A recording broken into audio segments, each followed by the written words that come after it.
नमस्कार दोस्तों, स्वागत है एक बार फिर आपके अपनी YouTube चैनल जीवा स्टडी पर। मैं वरिष्ठ अध्यापक मुकेश कुमार जांगड़ आपका स्वागत करता हूं। तो इस वीडियो में हम बात करेंगे रीट पात्रता परीक्षा 2025 की, क्योंकि इसमें जो अंतिम 10 दिन बचे हैं इनमें आपकी रणनीति क्या होनी चाहिए, क्या पढ़ना चाहिए, क्या छोड़ना चाहिए, क्या चीज़ें करनी चाहिए, क्या नहीं, कौन सी गलतियों से बचना चाहिए, वो सब चर्चा इस वीडियो में करेंगे। उससे पहले अगर आप चैनल पर नए तो चैनल को सब्सक्राइब जरूर कर सकते हैं। और एक बात मैं बता दूं, मैं सब चीज़ें आपको जो है मेरे एक्सपीरियंस के आधार पर बताऊंगा, क्योंकि 3 टीचिंग एग्जाम मैंने क्लियर कर रखे हैं। तो मैं जो भी चीज़ें हैं वो मेरे एक्सपीरियंस के आधार पर बताऊंगा। हो सकता है आपके जो है फिट भी बैठ जाए, और हो सकता है आपके जो है रूटीन से अलग भी जो है आपको लगे, तो जो है आप अपना कमेंट जो है कर सकते हैं अगर कोई चीज़ आपको समझ में नहीं आए। तो बात करें अपन जो है कि अंतिम 10 दिन में जो है क्या पढ़ें और क्या छोड़ें। ठीक है, एक चीज तो आपको ध्यान रखना है, 2 प्रकार की चीजें होंगी वो आपके पास, क्योंकि सिलेबस आप कर चुके हो। एक वो चीजें जो आपको इजी लग रही है, ठीक है, इजी लगना और इजी होने में अंतर है। क्यों? क्योंकि कोई टॉपिक हो सकता है आपको इजी लग रहा है, दूसरे स्टूडेंट को हार्ड लग रहा है। ठीक है, तो जो चीजें आपको इजी लग रही है और दूसरा हो सकता है कोई कुछ चीजें जो आपको हार्ड लग रही है। ठीक है, एवरेज वाली हम इजी में ही रखते हैं, क्योंकि एवरेज कुछ हो सकता है कि आपको ठीक आती हो, ठीक है, क्योंकि अपने को एवरेज ही नंबर लाने हैं। ठीक है, तो ये 10 दिन आपके कुछ चीजें आपको जो एकदम इजी लग रही है और आप मतलब उनको आसानी से कर लोगे, अब आपको अगले 5-7 दिन उनको पढ़ने की जरूरत नहीं है, तो उन चीजों को आप पढ़े भी मत।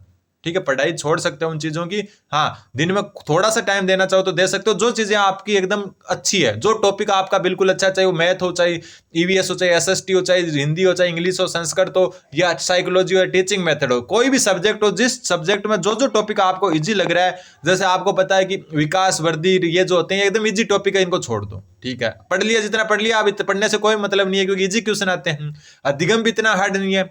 बात आती है बुद्धि, सृजनात्मकता, व्यक्तित्व है, ये थोड़े से हार्ड आते हैं। जैसे आरटी एक्ट है, वो थोड़ा सा क्या है, क्वेश्चन धाराओं से पूछ लेते हैं, लेकिन जैसे क्रियात्मक अनुसंधान वगैरह है, लर्निंग आउटकम्स है, जो सीखने का प्रतिफल है, वहां से क्वेश्चन इजी बनते हैं। तो इन चीजों को अब आपको छोड़ देना है, इनमें टाइम वेस्ट नहीं करना, क्योंकि नए स्टूडेंट्स को क्या होता है कि ज्यादातर इजी के पीछे भागते हैं। जो चीज आपको आती है ना, मतलब मान लो कि आपको जो है कोई एक टॉपिक आ रहा है और उसके 5 क्वेश्चन करे हो, 5 सही हो रहे हैं, तो आप 5 और उसी के करोगे। क्यों? क्योंकि आपको इंटरेस्ट आ रहा है कि मेरे सही हो रहे हैं। लेकिन आपको ऐसा नहीं करना है। लास्ट 10 दिन में आपको ध्यान देना है इन हार्ड टॉपिक्स पर जो आपके लिए हार्ड है। ठीक है, हो सकता है वही टॉपिक किसी दूसरे स्टूडेंट के लिए इजी हो, लेकिन जो चीजें आपको कम आ रही है या जो आपके लिए हार्ड लग रही है आपको, उन पर ज्यादा ध्यान दें। उनमें अगर आप 50% भी नंबर ले आते हो तो बहुत अच्छी बात है। अगर 10 क्वेश्चन आते हैं और ऐसी चीजों से और 5 कर लेते हो तो आप बहुत पॉजिटिव में रहोगे। क्यों? क्योंकि यहां पर आप हो सकता है 10 क्वेश्चन आ रहे हैं और 8-9 सही कर लो।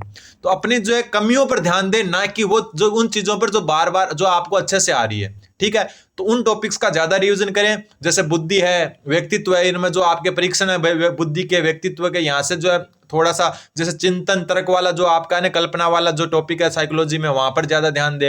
एसएसटी वाले आपको अगर वर्ल्ड जीके या फिर जो इंडियन हिस्ट्री कम आ रही है तो उस पर ज्यादा ध्यान दे, क्योंकि राजस्थान जीके तो आपको अच्छे से आ रहा है। तो राजस्थान जीके पढ़ने का तो कोई फायदा नहीं है, क्योंकि आपको पात्रता पार करनी है। तो आप जो है जो चीजें आपको कम आ रही है उनका रिविजन ज्यादा करें। क्या करें? उनका रिविजन है ज्यादा करें। दूसरी बात और क्लियर कर देता हूं कि जैसे मान लो कि आपको इजी चीजें इनको रिवीजन करना चाहते हो तो बहुत कम टाइम दो इनको। जैसे बस आंखों के आगे से निकाल ली, कोई क्लास देख ली 2 की स्पीड से, कोई 50 मिनट की क्लास है उसको 2 की स्पीड से 20-25 मिनट देख लिया, वो अलग बात है। लेकिन जो चीजें आपको जो परेशान करती है उनको ज्यादा ध्यान दें आप। ठीक है, फिर बात करते हैं अपन जो है एक और कि टेस्ट वगैरह। तो देखो, टेस्ट आज कलाम एकेडमी का जो आपका ऑफलाइन टेस्ट है वो मैं आपको सॉल्यूशन करवा दूंगा जैसे पेपर प्रोवाइड होगा मेरे को। और जो टेस्ट देने जा रहे हैं उन सबको बेस्ट ऑफ लक, आपको अच्छे से टेस्ट देना है।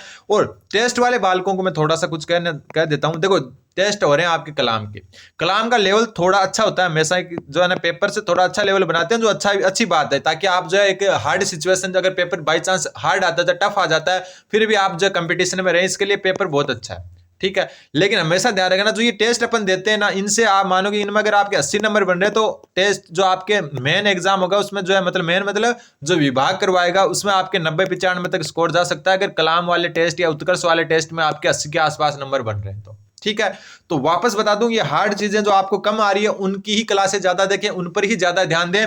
और दूसरी बात, अब नई कोई भी चीज ना लें, नया जो मटेरियल है, नई जो चीज है या नया जो नोट्स है या जो बुक है, उन पर बिल्कुल भी ध्यान ना दें, क्योंकि सिर्फ पात्रता पार करनी है आपको। तो नई चीजें बिल्कुल नहीं लेनी, लेकिन ये टॉपिक ध्यान रखना जो आपको कम समझ में आए हैं, हार्ड लग रहे हैं, उनको ज्यादा पढ़ो, क्योंकि वहां से आपको 50% चीजें कवर करनी बहुत जरूरी है। और हार्ड की बात करें, मेरे हिसाब से क्या चीजें ज्यादातर स्टूडेंट, एवरेज ज्यादातर स्टूडेंटों की हार्ड रहती है। बात करें लेवल 1, लेवल 2 साइंस मैथ और लेवल 2 जो है SST। ठीक है, 3 कैटेगरी है आपके। मेरे जो एक्सपीरियंस है, क्योंकि 2 बार पात्रता दी है मैंने, एक में जब 2021 में बीएड में था तब हुई थी, जो रद्द हो गई थी एग्जाम, वो दी थी। उसके बाद जो है पिछली पात्रता दी थी, मेंस में भी मेरा सिलेक्शन हुआ साइंस मैथ से, और अभी मैं मैथ का सेकंड ईयर टीचर हूँ, और मैथ जो है संस्कृत डिपार्टमेंट से भी मेरा फाइनल सिलेक्शन हुआ था। तो मैं जो चीजें बता रहा हूँ एकदम एक्सपीरियंस के आधार पर बता रहा हूँ। देखो लेवल 1 में हार्ड क्या बन सकता है मेरे हिसाब से बता रहा हूँ। लेवल 1 के स्टूडेंट ज्यादातर क्या होते हैं, आपके BSTC वाले होते हैं। ठीक है, मतलब हाथों हाथ BSTC कर लेते हैं 12वीं बाद में। ठीक है, कई ऐसे भी हैं जो उन्होंने बीएड कर ली फिर BSTC की, तो वो तो अलग लेवल पर चले गए। लेकिन ज्यादातर स्टूडेंट क्या BSTC में 12वीं क्लास की है, उसके जस्ट बाद में वो क्या कर रहे हैं, BSTC करें, और फिर जस्ट बाद पात्रता दे रहे हैं। उसमें थोड़ा सा एक्सपीरियंस की कमी होने के कारण जो है आपको क्या लग सकता है, देखो मैं बता देता हूँ। साइकोलॉजी तो आप हमेशा जो है क्या रखें, जो है एकदम हाई लेवल पर ही रखें। हाई लेवल का मतलब जो है एक हार्ड लेवल पर ही रखें। क्यों? क्योंकि साइकोलॉजी के क्वेश्चन इसी लेवल के आते हैं। साइकोलॉजी में कुछ जो है ना, जैसे विकास वर्दी वाला है, बाल विकास, वो इजी है। अधिगम भी इजी के श्रेणी में ही रखूंगा मैं। ठीक है, ये इजी टॉपिक है कुछ। ठीक है, इसके अलावा मान के चले क्रियात्मक अनुसंधान, ये भी इजी टॉपिक है। ठीक है, सीखने के प्रतिफल भी इजी टॉपिक है आपका। ठीक है, सीखने के प्रतिफल आपके दोनों जगह ध्यान रखना, साइकोलॉजी में भी और टीचिंग मेथड्स में भी है। इसके अलावा एनसीएफ 2005 माने, ये भी इजी है। ठीक है, अब थोड़ा सा लेवल की बात करें, आरटी जो है ना आपका, आरटी 2009, उसमें क्वेश्चन थोड़े से लेवल के कई बार बन जाते हैं जब धाराएं पूछ लेते हैं। बाकी ये भी इजी की श्रेणी में। हार्ड टॉपिक की बात करें तो एक तो बुद्धि वाला थोड़ा सा कॉम्प्लिकेटेड है, एक व्यक्तित्व वाला है, और एक आपका सृजनात्मकता को मान सकते हो आप। ठीक है, इसके अलावा जो है आपके एक जो टॉपिक बनता है जिसको थोड़ा सा हार्ड माना, वो चिंतन तर्क वाला, चिंतन तर्क और कल्पना, और जो आपकी समस्या समाधान है, यहां से क्वेश्चन थोड़ा सा मुश्किल बन सकता है। ठीक है, ये चीजें आपके थोड़ी हार्ड की श्रेणी में, अभिप्रेरणा भी इजी की श्रेणी में रख सकते हो। तो एक तो साइकोलॉजी आपको ध्यान रखनी है, ये हार्ड की श्रेणी में है। एक आपकी सेकंड लैंग्वेज अगर संस्कृत है तो बहुत जो है आपको थोड़ा सा ध्यान देने की जरूरत है अंतिम 10 दिन में। अगर इंग्लिश है आपको ठीक आ रही है तो अच्छी बात है, वरना जो सेकंड लैंग्वेज जो भी आपके, चाहे इंग्लिश हो चाहे आपके संस्कृत हो, उनको थोड़ा सा ज्यादा ध्यान देने की जरूरत है। बाकी जो है ईवीएस इतनी हार्ड नहीं आती। ईवीएस के भी कुछ टॉपिक जो पोशाक वाले टॉपिक हैं, ये थोड़े से हार्ड बनते हैं, बाकी टॉपिक इतने हार्ड नहीं बनते। ठीक है, मैथ वाला स्टूडेंट जो 12वीं तक मैथ पढ़ कर आया उसके लिए तो इजी है, लेकिन जो आर्ट्स वाले स्टूडेंट जिन्होंने BSTC करके, वो मैथ पर, उन टॉपिक पर ध्यान दे सकते हैं जो जो आपको कम आते हैं, वरना जो इसका जो लेवल 1 में थोड़ा सा इजी रहता है। फिर बात करते हैं लेवल 2 साइंस मैथ, जिसमें सबसे ज्यादा पात्रता पार होती है। ठीक है, इनको देखो साइकोलॉजी पर तो ध्यान देना ही, आपको पता ही है। फिर सेकंड लैंग्वेज इनके भी लिए उपयोगी है। एक यहाँ पर जो अलग चीज बनती है वो साइंस मैथ की बनती है। क्यों? क्योंकि यहाँ पर साइंस और मैथ दोनों वाले स्टूडेंट बैठते हैं, तो साइंस वाला मैथ में थोड़ा सा कम फील करता है अपने को, और मैथ वाला साइंस में कम फील करता है। तो वो अपना हिसाब से देख लेना आपकी कौन से टॉपिक को आपको ज्यादा पढ़ना है। ऊपर हम चर्चा कर चुके हैं कि जो चीज इजी लग रही है, चाहे आप किसी की, चाहे वो मैथ का हो या साइंस का टॉपिक हो, उसको आपको जो है इतना ध्यान नहीं देना, नॉर्मल देखना है। लेकिन जो चीजें आपको कठिन लग रही थी या टफ लग रही थी, आपके समझ में कम आ रही थी, उनको ज्यादा देखें, कारण है कि वो स्कोर बढ़ाएंगे आपका। ठीक है, SST वालों की भी सेम कंडीशन है। SST में थोड़े से जो टॉपिक है राजस्थान जीके के अलावा, वो थोड़े से हार्ड बनते हैं।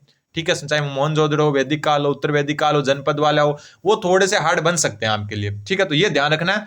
दूसरा मैं एक आपको चीजें और बता देता हूं कि आपको जो कैटेगरी में हम 83 नंबर मान लेते हैं, 55%, वैसे 82.5 नंबर होते हैं। एक तो ये 83 नंबर हो गया कैटेगरियों में, और बाकी UR कैटेगरी में आपके 90 नंबर, ये आपके पात्रता मार्क्स है। ठीक है, वैसे देखें तो बहुत नॉर्मली आप ये ला सकते हो। ठीक है, अब मैं इसमें भी 2 चीजें डिस्क्राइब करूंगा आपको। पहली बात तो कि आप 90 नंबर जो है इसको टारगेट रख रहे हो, बहुत अच्छी बात है। 83 वाले को भी 90 नंबर ही टारगेट रखना है, और 90 वाले को तो 95 नंबर टारगेट रखना है। लेकिन इसका मतलब ये उनके लिए जो ये मतलब चाहते हैं कि कैसे न कैसे पात्रता हो जाए, तैयारी कम है। लेकिन अगर आपकी तैयारी अच्छी है, अगर आपकी तैयारी अच्छी है, तो आप ना तो 83 में संतुष्ट हो ना 90 में, आपको जो है कम से कम 110 प्लस स्कोर करना ही चाहिए, ताकि आप में एक कॉन्फिडेंस रहे। मानो आपके 120 नंबर आ गए, और एक स्टूडेंट है जिसने 83 नंबर लाके पात्रता ली, आगे मेंस एग्जाम होगा तो उसमें किसका कॉन्फिडेंस ज्यादा होगा? 120 वाले का ही होगा ना। तो आपको कोशिश तो यही करनी है कि ट्रिपल डिजिट में तो जाएं कम से कम, और हो सके तो 110-20 तक भी चले जाएं, ताकि थोड़ा सा आपको जो है फायदा हो जाए। ठीक है, मैंने 2021 में जब पात्रता दी थी, रीट के साथ 3 महीने की तैयारी करके, जब 128 नंबर बने थे मेरे, फिर ये रद्द हो गई। ठीक है, इसके बाद में जो है मैं सेकंड ग्रेड की तैयारी स्टार्ट कर दी थी, और पिछली पात्रता मेरे 121.72% सॉरी नंबर बने थे। पॉइंट कैसे है? बिना नेगेटिव मार्किंग में, क्योंकि नॉर्मलाइजेशन हुआ था। इस बार भी होगा, क्योंकि लेवल 2 के 2 शिफ्ट में एग्जाम होंगे। लेवल 1 में नॉर्मलाइजेशन नहीं होगा, क्योंकि उसके सिर्फ 1 शिफ्ट में एग्जाम है होगा। तो ये आपको जो मैंने मेरे एक्सपीरियंस के आधार पर कुछ चीजें बताई है। तो मंत्र एक ही है आपका कि इजी जो टॉपिक है उनको जो है क्या करना है, इजी टॉपिक को जो है थोड़ा कम टाइम देना या देना ही नहीं है, जो आपको आराम से आ रहे हैं। और जिन टॉपिक या सब्जेक्ट में आपको कुछ चीजों में कठिनाई आ रही है, जिन टॉपिक्स में कठिनाई आ रही है, उन पर ज्यादा ध्यान देना है। नया कुछ भी आजमाना नहीं है, टेस्ट दे दिए उतने दे दिए, अब नहीं देने हैं, सिर्फ रिवीजन पर ध्यान देना है। और एग्जाम से पहले मैं आपके साथ लाइव जुड़ जाऊंगा, ठीक है। एक तो अपन 20 तारीख को लाइव सेशन करेंगे, 20 तारीख को लाइव सेशन, ठीक है, जिसमें आप जो है जितनी भी चीजें हो वो मैं बता दूंगा एग्जाम से रिलेटेड।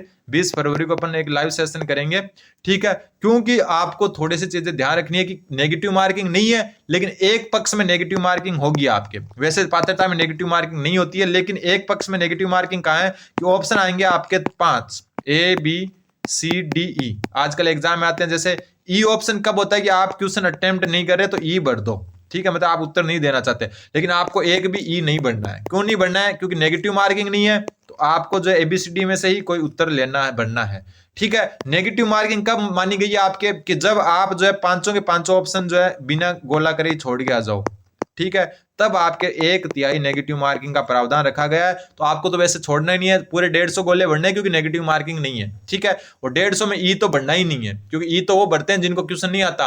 और वो कब भरते हैं ई, कि जब आपको ये लगे कि यार नेगेटिव मार्किंग ना हो जाए, कम ना हो जाए मेरा नंबर, लेकिन यहाँ नेगेटिव मार्किंग है नहीं, तो आपको ABCD में से ही भरना है, ई तो ध्यान ही नहीं देना है, ठीक है। ये चीज भी आपको थोड़ा सा दिमाग में रखना है। उम्मीद है आपके समझ में आएगा। चैनल को सब्सक्राइब जरूर करें। धन्यवाद। बन रहे जीवा स्टडी के साथ।